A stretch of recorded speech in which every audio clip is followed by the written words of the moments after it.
Κάθε μέρα προσπαθώ να κάτσω κάτω ήρεμα και ωραίο στο γραφείο μου να διαβάσω για τα μαθήματα. Και τι βλέπω?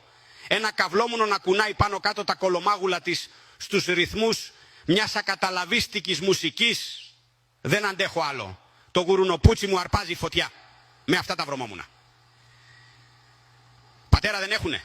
Όλη μέρα ποστάρουν τις μουνάρες και με βασανίζουν, χωρίς να αναλαμβάνουν ευθύνη. Έχω πάθει σύνδρομο του περικάρπια σωλήνα από τους απανωτούς μαραθώνιους αυνανισμού. Αυτή η αδικία πρέπει να σταματήσει. Το δωμάτιο μου μυρίζει πουτσίλα και σπέρμα. Σπέρματοσταλακτίτες. Έχουν αρχίσει να σχηματίζονται στο ταβάνι. Σταματήστε παλιοπουτανάρες να με καυλώνετε. Ανέβει κι άλλο ένα twerk βίντεο. Δεν μπορώ, όχ.